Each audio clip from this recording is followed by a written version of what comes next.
It's no secret that Techwear isn't the cheapest of vices, but what if there was a jacket that not only came in at an entry level price, but let you switch bits around to find what style works for you? A few weeks ago we had a look at the first pair of Techwear pants that I bought, the Riot Division Samurai pants, and this week we're having a look at the first jacket that I've bought, the Riot Division Symbiosis Parka.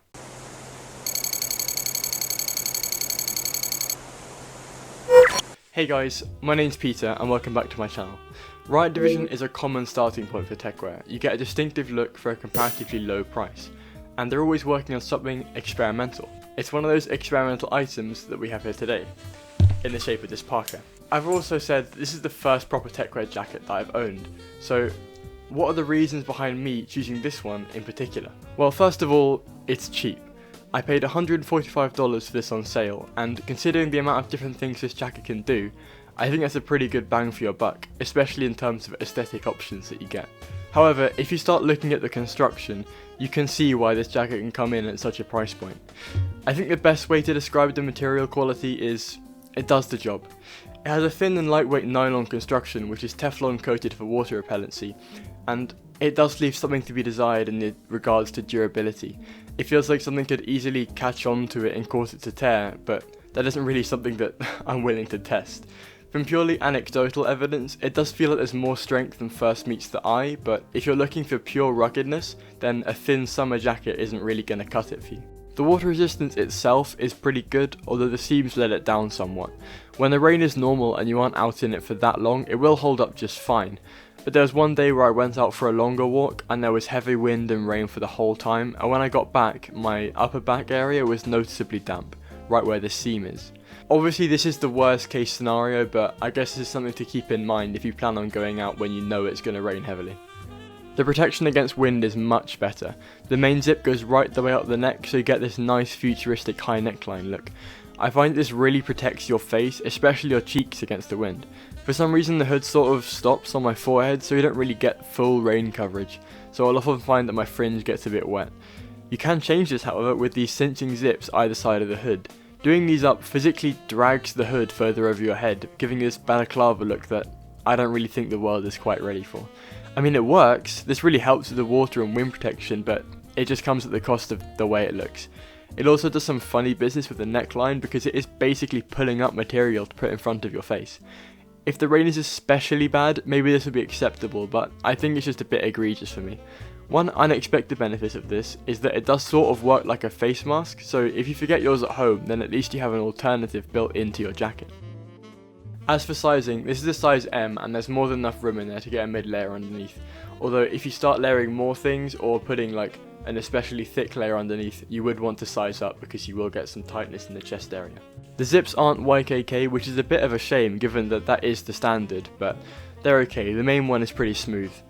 Also, none of them, including the ones on the pockets, are waterproof, so keep that in mind if you're storing anything super sensitive to water in them. The main zip is bidirectional, which is fairly commonplace, but it's nice to see that at least this Techwear mainstay has made it in. Now that that's out of the way, we can get onto the main defining features of this jacket, and where, in my opinion, it makes up for the somewhat lack of raw material quality. Much like many other Riot Division pieces in the past, this has a lot of transformative functionality. If you saw my video on the samurai pants a couple of weeks ago, it's like that, but on a whole different level. Let's start with the pockets. These large cells are easily the most distinctive part of the jacket for me. They aren't made like how regular pockets normally are, where you stitch two layers of material together. They act more like mini bags, since they have top and bottom sections rather than just a front and a back. This means you can get some serious capacity out of them, especially the ones either side of the waist. When you have all of the pockets on, it's a pretty clear militaristic vibe. If the materials don't make it rugged, it can at least look that way. If this look isn't for you, fear not. These pockets aren't actually permanently attached to the jacket. There are 3 zip tracks that hold each pocket section on, and unzipping these lets you remove the pockets entirely from the jacket, giving you a much cleaner and slimmer look. This also reveals these angled hand pockets that were previously hiding underneath. It doesn't stop there though. Sewn onto both pocket sections is a strap, which means just like the samurai pants, you can use either as a sling bag, except with more capacity. I find myself taking the pockets off and then using one of them as a bag across my back pretty often, since I don't always need 6 pockets worth of space. The bag feels really light, and it should, because it is just a piece of the jacket, same material and everything, This does mean that I wouldn't trust it with anything especially heavy, because it's still a jacket pocket, it's not really designed to be a bag. But it doesn't stop there either. Because the main zips that attach the pockets to the jacket are opposites of each other, you can actually zip them together down the middle. This makes sort of like a backpack made out of all these pockets, which is kind of a cool party trick. I'll be honest, this isn't the most useful of things, since I find it hard enough to carry enough small things to fill one of the sections, let alone both joined together. In this arrangement, the pockets are a lot closer together, so I would say it looks even more aggressive and military-like, so maybe you'd use it as an aesthetic addition rather than a purely functional one. Even after that, there's still more. Folded up underneath the jacket is an additional 30cm-ish of length that you can deploy by undoing 6 buttons around the back.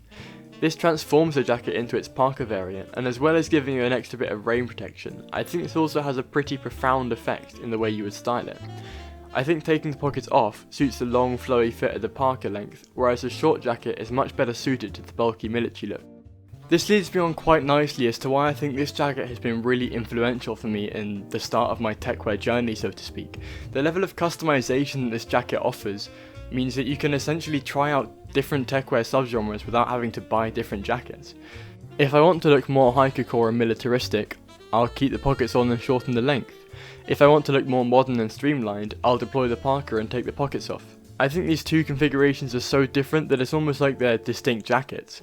Of course you can try and find a middle ground, but I think it's more useful as a way to find out what specific style speaks to you more. And that can vary based on what you like, the look of, and what your intended use case is. Personally, I'm more of a fan of the stripped back Parka look, but that doesn't mean I don't enjoy putting an outfit together with all the bells and whistles when I feel like it. If there's one thing I would advise against doing, it's having the Parka in its long length and also the pockets on at the same time. I think there's something about this that just doesn't quite sit right with me. I think it's the fact that the pockets being so bulky and the length of the jacket being so flowy and long means that they're sort of working against each other here, so it's not a very coherent outfit in my opinion.